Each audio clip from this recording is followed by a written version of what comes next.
Hi friends, spicy kitchen ಚಾನಲ್ಗೆ ಸ್ವಾಗತ. ಈ ಥರ ಮೃದುವಾದ ರುಚಿಯಾದ ಅಕ್ಕಿ ಶಾವಿಗೆ ಎಳ್ಳು ಪುಡಿ ಕಾಯಿ ಹಾಲು ಮಾಡುವ ವಿಧಾನ ನೋಡೋಣ. ನೋಡಿ, ಈ ಥರ ಶಾವಿಗೆಗೆ ಕಾಯಿ ಹಾಲು ಹಾಕ್ಕೊಂಡು ಅದ್ರ ಮೇಲೆ ಎಳ್ಳು ಪುಡಿ ಹಾಕ್ಕೊಂಡು ತುಪ್ಪ ಹಾಕ್ಕೊಂಡು ಸವಿತಾ ಇದ್ದರೆ ಆಹಾ, ತುಂಬಾ ರುಚಿಯಾಗಿ ಟೇಸ್ಟಿಯಾಗಿ ಬರುತ್ತೆ. ಇದು ಮಾಡೋದು ತುಂಬಾ ಸುಲಭ. ಸಾಂಪ್ರದಾಯಿಕವಾಗಿ ಮಾಡುವಂಥ ಅಕ್ಕಿ ಶಾವಿಗೆ ಮಾಡೋ ವಿಧಾನ ನೋಡೋಣ. ನೋಡಿ, ಈ ತುಪ್ಪ ಕಾಯಿ ಹಾಲು ಮತ್ತು ಎಳ್ಳು ಪುಡಿ ಜೊತೆ ಮಿಕ್ಸ್ ಮಾಡ್ಕೊಂಡು ತಿನ್ಬೇಕು. ಇದನ್ನು ತುಂಬಾ ಟೇಸ್ಟಿಯಾಗಿರುತ್ತೆ. ತುಂಬ ಹಳೆಯ ಕಾಲದಿಂದನೂ ಇದನ್ನು ಮಾಡ್ಕೊಂಡು ಇದ್ದಾರೆ. ತುಂಬಾ ಟೇಸ್ಟಿಯಾಗಿರುತ್ತೆ. ಈ ಸಂಕ್ರಾಂತಿ ಹಬ್ಬದ ಸ್ಪೆಷಲ್ಲಾಗಿ ಇದನ್ನು ಮಾಡೋ ವಿಧಾನ ನೋಡೋಣ. ಇದನ್ನು ನಾರ್ಮಲ್ ಇಡ್ಲಿ ಪಾತ್ರೆಯಲ್ಲಿ ಬೇಯಿಸಿದ್ದೀನಿ ನಾನು.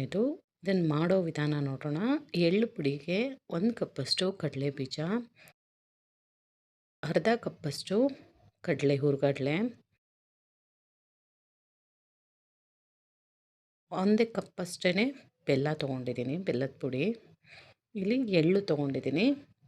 ಎಳ್ಳು ಅರ್ಧ ಕಪ್ಪಷ್ಟು ಕಪ್ಪು ಎಳ್ಳು ಬದಲಾಗಿ ಬಿಳಿ ಎಳ್ಳಾದರೂ ತೊಗೋಬೋದು. ಇಷ್ಟು ಎಳ್ಳು ಪುಡಿ ಮಾಡೋದು. ಕಾಯಲ್ಲಿ ಮಾಡೋಕ್ಕೆ ಬೆಲ್ಲ, ಗಸಗಸೆ, ಎರಡು ಏಲಕ್ಕಿ, ಹಸಿ ಕಾಯಿ ತುರಿ ಕಾಯಲ್ಲಿ ಮಾಡೋಕ್ಕೆ ತೊಗೊಂಡಿದ್ದೀನಿ. ಮೊದಲು ಕಾಯಲ್ಲಿ ಮಾಡ್ಕೊಳ್ಳೋಣ. ಒಂದು ಜಾರಿಗೆ ಎಳ್ಳು, ಗಸಗಸೆ, ಏಲಕ್ಕಿ, ಕಾಯಿ ತುರಿ ಮತ್ತು ಬೆಲ್ಲನೂ ಹಾಕ್ಕೊಂಡು ಸ್ವಲ್ಪ ನೀರು ಹಾಕ್ಕೊಂಡು ನೈಸಾಗಿ ಇದನ್ನು ರುಬ್ಕೋಬೇಕು. ಮೊದಲು ನೈಸಾಗಿ ರುಬ್ಕೊಂಡು ಆಮೇಲೆ ಇದಕ್ಕೆ ನೀರು ಮಿಕ್ಸ್ ಮಾಡ್ಕೋಬೇಕು. ತೆಳುವಾಗಿ ಮಾಡಬೇಕು ಇದನ್ನು. ನೋಡಿ, ಈಗ ನೈಸಾಗಿ ರುಬ್ಬಿದ್ದೀನಿ.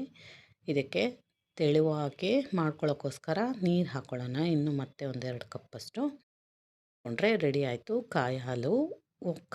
ಒಬ್ಬೊಬ್ಬರು ಒಂದೊಂದು ವೆರೈಟಿ ಮಾಡ್ತಾರೆ. ಹೀಗೆ ನಾನು ಹಸಿ ಕಾಯಲ್ಲಿ ಮಾಡಿದ್ದೀನಿ. ಇದನ್ನು ಬಿಸಿ ಮಾಡಿನೂ ಮಾಡ್ತಾರೆ. ಕಾಯಿನ ಸೋಸ್ಬಿಟ್ಟು ಮಾಡ್ತಾರೆ. 2-3 ವಿಧಾನದಲ್ಲಿ ಮಾಡ್ತಾರೆ. ನಾನು ಈ ವಿಧಾನದಲ್ಲಿ ಮಾಡಿದ್ದೀನಿ. ಕಾಯಿ ಹಾಲು ರೆಡಿ ಆಯಿತು. ಈಗ ಎಳ್ಳು ಪುಡಿ ಮಾಡೋದಕ್ಕೆ ಮೊದಲು ಕಡಲೆ ಬೀಜನ ಹುರ್ಕೊಳ್ಳೋಣ. ಕಡಲೆನೂ ಹಾಕ್ತೇನೆ, ಬರೀ ಎಳ್ಳು ಬೆಲ್ಲನೂ ಹಾಕಿ ಪುಡಿ ಮಾಡ್ತಾರೆ. ಈ ಕಡಲೆ ಹಾಕೋದ್ರಿಂದ ಒಂದು ಒಳ್ಳೆ ಟೇಸ್ಟ್ ಬರುತ್ತೆ. ಈ ಕಡಲೆ ಬೀಜನ ಸಿಮ್ಮಲ್ಲಿ ಇಟ್ಕೊಂಡು ಚೆನ್ನಾಗಿ ಹುರಿದು 3/4% ಹುರಿದು ಆದಮೇಲೆ ಇದಕ್ಕೆ ಎಳ್ಳು ಮತ್ತು 1-2 ಸ್ಪೂನಷ್ಟು ಬಿಳಿ ಎಳ್ಳನ್ನು ಮಿಕ್ಸ್ ಮಾಡಿ ಹಾಕ್ತಾಯಿದ್ದೀನಿ ನಾನಿಲ್ಲಿ. ನೀವು ಬಿಳಿ ಎಳ್ಳಾದರೂ ಹಾಕ್ಕೋಬೋದು, ಇಲ್ಲ ಕಪ್ಪು ಎಳ್ಳಾದ್ರೂ ಹಾಕ್ಕೋಬೋದು. ಸಿಮ್ಮಲ್ಲಿ ಇಟ್ಕೊಂಡು ನಿಧಾನಕ್ಕೆ ಹುರ್ಕೋಬೇಕು ಇದನ್ನು. ಕಡಲೆ ಬೀಜ 3/4% ಆದಮೇಲೆ ಎಳ್ಳು ಹಾಕ್ಕೊಂಡ್ರೆ ಚೆನ್ನಾಗಿ ರೋಸ್ಟ್ ಆಗುತ್ತೆ ಒಂದೇ ಸರಿ. ಆಮೇಲೆ ಇದಕ್ಕೇ ಹುರ್ಗಡ್ಲೆನೂ ಮಿಕ್ಸ್ ಮಾಡ್ತಾಯಿದ್ದೀನಿ. ಈಗ ನಾನು ಸ್ಟವ್ ಆಫ್ ಮಾಡಿದ್ದೇನೆ. ಸುಮ್ಮನೆ ಈ ಬಿಸಿಗೆ ಅದು ಕಡಲೆ ಸ್ವಲ್ಪ ಬಿಸಿ ಆಗಲಿ ಅಂತ ಹಾಕಿ ಫ್ರೈ ಮಾಡ್ತಾಯಿದ್ದೀನಿ. ಈ ಮೂರನ್ನು ಚೆನ್ನಾಗೆ ತಣ್ಣಗಾಗಬೇಕು. ತಣ್ಣಗಾದಮೇಲೆ ಒಂದು ಮಿಕ್ಸರ್ ಜಾರು ತೊಗೊಂಡು ಈ ಕಡಲೆ ಮತ್ತು ಎಳ್ಳನ್ನು ಮಿಕ್ಸರ್ ಜಾರಿಗೆ ಹಾಕ್ಕೊಳ್ಳೋಣ. ತಣ್ಣಗಾಗಿದೆ ಈಗ ಹಾಕ್ಕೊಂಡು ಇದಕ್ಕೆ ಬೆಲ್ಲ ಸೇರಿಸ್ಕೊಂಡು ಪುಡಿ ಮಾಡಿಕೊಂಡ್ರೆ ಎಳ್ಳು ಪುಡಿ ರೆಡಿ ಆಗುತ್ತೆ. ಶಾವಿಗೆಗೆ ಇದು ಒಳ್ಳೆ ಕಾಂಬಿನೇಷನ್ನು. ಅಕ್ಕಿ ಶಾವಿಗೆಗೆ ಇದನ್ನು ನೈಸಾಗಿ ಪೌಡ್ರ್ ಮಾಡ್ಕೊಳ್ಳೋಣ. ಮೊದಲು ಈ ಥರ ಪೌಡ್ರ್ ಹಾಕಿದೆ. ಈಗ ಆದಮೇಲೆ ಇದಕ್ಕೆ ಬೆಲ್ಲ ಸೇರಿಸ್ಕೊಂಡು ಮತ್ತೆ 1-2 ರೌಂಡ್ ಹಾಕ್ಕೊಂಡ್ರೆ ರೆಡಿ ಆಗುತ್ತೆ. ನೈಸಾಗೆ ಮಾಡ್ಕೋಬೇಕು ಇದನ್ನು, ತುಂಬ ರಫ್ ಮಾಡಬಾರ್ದು. ಟೇಸ್ಟು ಚೆನ್ನಾಗಿರುತ್ತೆ ನೈಸಾಗಿ ಮಾಡ್ಕೊಳೋದ್ರಿಂದ. ಎಳ್ಳು ಪುಡಿ ರೆಡಿಯಾಗಿದೆ. ಈ ಥರ ಟೇಸ್ಟಿಯಾಗಿರುತ್ತೆ. ಈ ಶಾವಿಗೆಗೆ ಅದನ್ನು ಹಾಕ್ಕೊಂಡು ತಿಂದರೆ. ಇಲ್ಲಿ 1/2 ಕಪ್ಪಷ್ಟು ಅಕ್ಕಿನ ನಾನು ರೈಸನ್ನು ಓವರ್ ನೈಟು ಅಥವಾ 4 ಗಂಟೆ ನೆನೆಸಿಟ್ಟಿದ್ದೆ. ಇದನ್ನು ರುಬ್ಕೊಳ್ಳೋಣ. ಇದು ಶಾವಿಗೆ ಮಾಡಲಿಕ್ಕೆ ಅಕ್ಕಿ ರುಬ್ಬಿಟ್ಟು ಮಾಡ್ಬೋದು, ಇಲ್ಲ ಅಕ್ಕಿ ಹಿಟ್ಟಿಂದನೂ ಮಾಡ್ಬೋದು.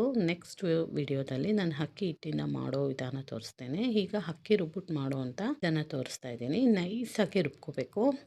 ನೋಡಿ, ಅದೇ ಕಪ್ಪಲ್ಲಿ 1 ಕಪ್ಪಷ್ಟು ಅಕ್ಕಿ ಹಾಕಿದ್ದೆ ನಾನು. ಅದಕ್ಕೆ ರುಬ್ಬೋಕ್ಕೆ 2 ಕಪ್ಪು ನೀರು ಬಳಸ್ಕೊಂಡಿದ್ದೀನಿ. ಇಲ್ಲಿ 2 ಕಪ್ ಹಾಕಿ ಒಂದು ಚಿಟಿಕೆ ಅಷ್ಟು ಉಪ್ಪು ಹಾಕ್ಕೊಂಡು ತುಪ್ಪ ಹಾಕ್ಕೊಂಡು ಒಂದು ಸ್ಪೂನಷ್ಟು ಇದನ್ನು ರುಬ್ಕೊಂಡಂಥ ಅಕ್ಕಿ ಹಿಟ್ಟನ್ನು ಹಾಕ್ಕೊಂಡು ಮಿಕ್ಸ್ ಮಾಡ್ಕೊಳ್ಳೋಣ. ಇದನ್ನು ಜಾಸ್ತಿ ಏನು ಮಿಕ್ಸ್ ಮಾಡೋದು ಬೇಡ. ಒಂದು 2-3 ಸೆಕೆಂಡು ಸಿಮ್ಮಲ್ಲಿ ಇಟ್ಕೊಂಡು ಇದನ್ನು ಹೊಂದಿಸ್ಕೋಬೇಕು. ಇದನ್ನು ಅಷ್ಟೇ, ತುಂಬ ಬೇಯಿಸೋದೇನು ಬೇಕಾಗಲ್ಲ. ಎಲ್ಲ ಒಂದು ಮುದ್ದೆ ಥರ ಹಾಕಬೇಕಿದು. ಅಲ್ಲಿ ತನಕ ಇದನ್ನು ಮಿಕ್ಸ್ ಮಾಡ್ಕೊಳ್ಳೋಣ ಅಷ್ಟೇ. ಚೆನ್ನಾಗಿ ಮಿಕ್ಸ್ ಮಾಡಬೇಕಷ್ಟೇ, ನಾದ್ಕೋಬೇಕು ಇದನ್ನು ಚೆನ್ನಾಗೆ. ನೋಡಿ, ಮಿಕ್ಸ್ ಮಾಡಿ ಒಂದು 2-3 ನಿಮಿಷ ಮುಚ್ಚಿಟ್ಟಿದ್ದೇನೆ. ಸ್ವಲ್ಪ ಇದು ತಣ್ಣಗಾಗಿದೆ, ಒಂದು ಒಳ್ಳೆಯ ಹದಕ್ಕೆ ಬಂದಿದೆ. ಇದು ಮುದ್ದೆ ಥರ ಆಗಿದೆ ನೋಡಿ. ಈಗ ಇದನ್ನು ಬಿಸಿ ಇರೋ ಕಾರಣ ಈ ಚೌಟಲ್ಲೇ ಈ ಥರ ನಾದ್ತಾ ಇದ್ದೀನಿ ನಾನು. ಇದನ್ನು ಈ ಥರ ನಾದ್ಕೋಬೇಕು. ಎಷ್ಟು ಚೆನ್ನಾಗಿ ನಾದ್ತೀವೋ ಅಷ್ಟು ಚೆನ್ನಾಗೇ ಬರುತ್ತೆ. ಇನ್ನು ಸ್ವಲ್ಪ ತಣ್ಣಗಾಗಲಿ ಅದು. ಅಷ್ಟರಲ್ಲಿ ಈ ಇಡ್ಲಿ ಮಾಡುವಂಥ ಪ್ಲೇಟ್ಸ್ಗೆ ನಾನು ಎಣ್ಣೆ ಹಚ್ಬಿಟ್ಟು ಇದರಲ್ಲೇ ಶಾವಿಗೆ ಹೊತ್ಕೋತೀನಿ. ಹಾಗಾಗಿ ಈ ಪ್ಲೇಟ್ಸ್ಗೆಲ್ಲ ಎಣ್ಣೆ ಹಚ್ಚಿ ಇಟ್ಕೊಳ್ಳೋಣ. ಎಲ್ಲ ಪ್ಲೇಟ್ಗೂ ನೀಟಾಗಿ. ಇದ್ರ ಬದಲಾಗಿ ಬಾಳೆ ಎಲೆ, ಪೆಪ್ಪರ್ ಶೀಟ್ ಏನಾದರೂ ಹಾಕ್ಕೋಬೋದು. ಇಲ್ಲಿ ನಾನು ಎಣ್ಣೆ ಹಚ್ಬಿಟ್ಟು ಹಾಗೆ ಯೂಸ್ ಮಾಡ್ತಾಯಿದ್ದೀನಿ. ಇದು ಹೋಲ್ ಸ್ವಲ್ಪ ದಪ್ಪ ಇದೆ ನೋಡಿ. ಇನ್ನೂ ಸಣ್ಣ ಇರೋ ಹೋಲಲ್ಲೂ ಮಾಡ್ಕೋಬೋದು, ಚೆನ್ನಾಗೇ ಆಗುತ್ತೆ. ಇದನ್ನು ಮತ್ತೆ ನೋಡಿ ಬಿಸಿ ಇದೆ ಇನ್ನೂ. ಇದನ್ನು ಚೆನ್ನಾಗಿ ಮಿಕ್ಸ್ ಮಾಡ್ಕೋಬೇಕು. ಈ ಥರ ಸ್ವಲ್ಪ ತಣ್ಣಗಾದಮೇಲೆ ಕೈಗೆ ನೀರು ಹಚ್ಕೊಂಡು ನಾದ್ಕೋಬೇಕು. ಇದನ್ನು ಒಂದು ಪ್ಲೇಟಿಗೆ ಹಾಕ್ಕೊಳ್ಳೋಣ. ಸ್ವಲ್ಪ ತಣ್ಣಗಾಗಿದೆ, ಕೈಗೆ ಸ್ವಲ್ಪ ನೀರು ಹಚ್ಕೊಂಡು ಈ ಥರ. ಇದು ಸ್ವಲ್ಪ ತಣ್ಣಗಾಗಿದೆ, ಇದನ್ನು ಒಂದು ಪ್ಲೇಟ್ಗೆ ಹಾಕ್ಕೊಂಡು ಚೆನ್ನಾಗಿ ನಾದ್ಕೋಬೇಕು. ಇದನ್ನು ಚೆನ್ನಾಗಿ ನಾದಿದಷ್ಟು ಚೆನ್ನಾಗಿರುತ್ತೆ. ಸ್ವಲ್ಪ ಬಿಸಿ ಇರುತ್ತೆ, ಇದಕ್ಕೆ ಕೈಗೆ ನೀರು ಹಚ್ಕೊಂಡು ಚೆನ್ನಾಗಿ ನಾದ್ಕೊಂಡು ಉಂಡೆಗಳಾಗಿ ಮಾಡ್ಕೊಳ್ಳೋಣ. ಈ ಥರ ಉದ್ದವಾಗಿ ಮಾಡ್ಕೋಬೇಕು. ಈ ಚಕ್ಲಿ ಹುಳ್ಳಲ್ಲಿ ಹಿಡಿಯುವಷ್ಟು ಈ ಥರ ಸಿಲಿಂಡ್ರಿಕಲ್ ಶೇಪಲ್ಲಿ ಮಾಡ್ಕೊಳ್ಳೋಣ. ಇದನ್ನು ನೋಡಿ, ಈ ಥರ ನೀಟಾಗಿ ಇದನ್ನು ಮಾಡಿಟ್ಕೊಂಡಿದ್ದೀನಿ. ಈ ಥರ ಚಕ್ಲಿ ಮಾಡೋ ಉರುಳಿಗೆ ಹಾಕೊಳ್ಳೋಣ. ಶಾವಿಗೆ ಮಾಡೋದೇ ದೊಡ್ಡದಾಗಿರುವಂಥ ಉರುಳ್ಕಲ್ಲು ಬರುತ್ತೆ, ಅದರಲ್ಲಿ ಇನ್ನೂ ಸುಲಭವಾಗಿ ಬರುತ್ತೆ. ಇದು ಚಿಕ್ಕದಾಗಿರುವಂಥ ಚಕ್ಲಿ ಹುರುಳಲ್ಲಿ ಇದನ್ನು ಮಾಡ್ತಾಯಿದ್ದೀನಿ ಈಸಿಯಾಗೆ. ಎಲ್ಲರ ಮನೆಯಲ್ಲೂ ಇರುತ್ತೆ ಈ ಥರ. ಹಾಗಾದರೆ ಇದರಲ್ಲಿ ತೋರಿಸ್ತಾ ಇದ್ದೀನಿ. ಈ ಥರ ಮೇಲಿಂದ ತಿರುಗಿಸ್ಕೊಂಡು ಇದನ್ನು ನಿಧಾನವಾಗಿ ಹಾಕ್ಕೋಬೇಕು. ಈ ಥರ ರೌಂಡಾಗಿ ಹಾಕ್ಕೊಂಡ್ರೆ ಚೆನ್ನಾಗಿ ಬರುತ್ತೆ. ಮೇಲೆ ತಿರುಗಿಸ್ಕೊಳ್ತಾ ಇದ್ದರೆ ಕೆಳಗಡೆ ಈಸಿಯಾಗಿ ಬರುತ್ತೆ. ರೆಡಿ ಆಯಿತು. ಈ ಥರ ಒತ್ತು ಶಾವಿಗೆ, ಬಿಸಿ ಮಾಡಿರೋಂಥ ಅಕ್ಕಿ ಶಾವಿಗೆ ಎಲ್ಲನೂ ಹೊತ್ಕೊಂಡು ಈ ಥರ ಇಡ್ಲಿ ಸ್ಟ್ಯಾಂಡ್ಗೆ ಇಟ್ಕೊತಾ ಇದ್ದೀನಿ. ಇಟ್ಕೊಂಡು ಇದನ್ನು ಸುಮಾರು ಒಂದು 10 ನಿಮಿಷಗಳ ಕಾಲ ಬೇಯಿಸೋಣ. ಇಲ್ಲಿ ಕುದೀತಾ ಇರೋ ನೀರಿಗೆ ಇಡ್ಲಿ ಪಾತ್ರೆನ ಇಟ್ಕೊಂಡು ಮುಚ್ಚಿ 10 ನಿಮಿಷ ಬೇಯಿಸಿದ್ರೆ ಸಾಕಾಗುತ್ತೆ. ತುಂಬ ಹೊತ್ತು ಬೇಯಿಸಬಾರ್ದು, ಗಟ್ಟಿಯಾಗಿಬಿಡುತ್ತೆ. ಹಾಗಾಗಿ ನೋಡಿ ಬೆಂದಿದೆ. ಬೆಂದಾದಮೇಲೆ ಒಂದು 5 ನಿಮಿಷ ತಣ್ಣಗಾಗೋಕೆ ಬಿಡೋಣ. ಇದೆಲ್ಲ ಸ್ವಲ್ಪ ಆರಬೇಕು, ಬಿಸಿ ಇದ್ದಾಗಲೇ ತೆಗಿಯೋಕೆ ಹೋಗಬಾರ್ದು, ಮುರಿದೋಗ್ಬಿಡುತ್ತೆ. ನೋಡಿ ತಣ್ಣಗಾಗಿದೆ. ಈಗ ಎಷ್ಟು ಈಸಿಯಾಗಿ ಬರ್ತಾಯಿದೆ.